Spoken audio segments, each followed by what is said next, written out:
নমস্কার।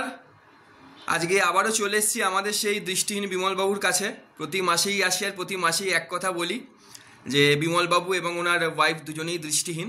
বিগত সেই করোনা থেকে, কোভিড-19 থেকে আজও অবধি প্রতি মাসে আমরা বিমলবাবুর কাছে আসি ওনার চাহিদা অনুযায়ী এবং আমাদের সামর্থ্য অনুযায়ী ওনাকে সাহায্য করতে।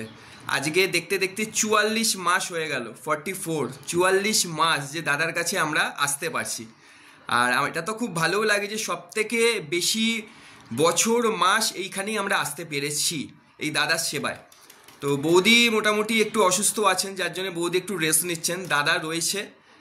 আর দাদার সাথে এরকমভাবেই আমরা এগিয়ে চলেছি। আজকে দাদার কাছে এসে গেছি, দাদা একটু কিছু বলবে, একটু আপনারাও শুনুন আস্থা সম্পর্কে। আমি আস্থার সব সদস্য এবং সদস্যদের নতুন বছরের শুভেচ্ছা জানাই।